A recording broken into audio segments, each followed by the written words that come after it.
Forças ucranianas atravessaram a fronteira russa na região de Kursk. Após o Kremlin falar em intensas batalhas, o chefe militar anunciou que a ofensiva foi contida, mas o governador declarou estado de emergência na província horas depois. Nesta quarta-feira, dia 7, a Ucrânia atravessou a fronteira da Rússia e, segundo informações das agências de notícia Reuters e AFP, o governador de Kursk, província atingida pelas tropas ucranianas, declarou estado de emergência na região em post no aplicativo de mensagens Telegram.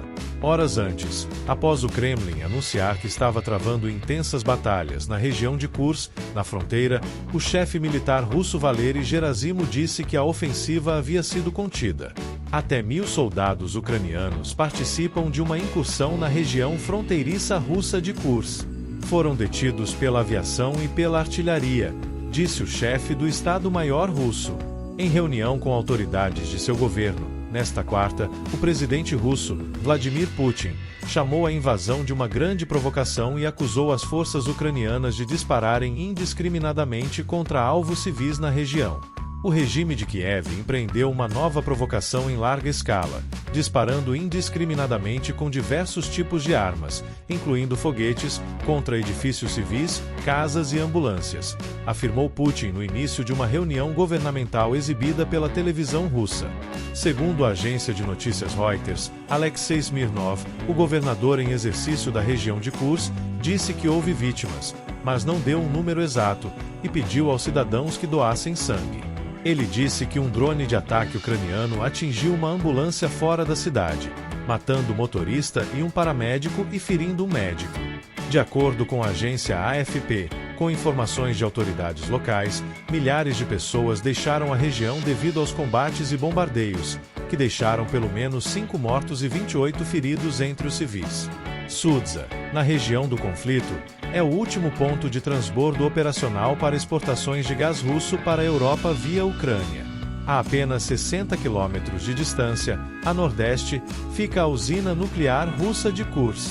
Após as declarações de Moscou, segundo a AFP, a Ucrânia anunciou a retirada obrigatória de milhares de pessoas da zona de fronteira próxima à região russa de Kursk. Acabo de assinar a ordem para determinar uma evacuação obrigatória de 23 assentamentos em 5 comunidades do distrito de Sumy, disse o governador regional Volodymyr Artyuk, acrescentando que a medida inclui cerca de 6.000 pessoas, entre elas, 425 crianças. Indiretamente, a Ucrânia invadiu território russo, por meio de grupos anti-Putin, um grupo que não aceita o governo ilegítimo de Putin. Os generais russos, muito antes da invasão da Ucrânia, já tinham um discurso muito agressivo em relação à política expansionista russa. O protocolo russo sempre foi o de que, se alguma força estrangeira invadir qualquer território russo, o Estado russo tem autorização para se defender, inclusive com força nuclear. Mas, como são nacionais russos que estão atacando o território, tal protocolo não tem motivação para ser ativado. O Estado russo chama o intercurso desses separatistas de provocação e diz que civis estão sendo mortos por eles. É difícil acreditar numa mídia que é controlada em sua totalidade pelo próprio governo russo. Fontes afirmam que a área de Kursk, invadida pelos separatistas, que são apoiados pela Ucrânia, é uma região distribuidora de gás natural para a Europa, a principal moeda de troca russa. Não se sabe se tal fato é verdadeiro, pois Putin não arriscaria perder um ponto estratégico de extrema importância tão facilmente, ainda mais para separatistas russos. Se de fato essa região ter essa importância, isso apenas demonstra a fragilidade das defesas russas onde o conflito não chegou ou não se espera que chegue. Ao que parece, essa ofensiva não vai ser permanente e nem terá ganhos significativos, já que a Ucrânia não tem interesse real em capturar território originalmente russo. A ofensiva tem caráter de desviar a atenção dos outros frontes para aliviar a pressão russa, que tem ganhado mais terreno nos últimos meses.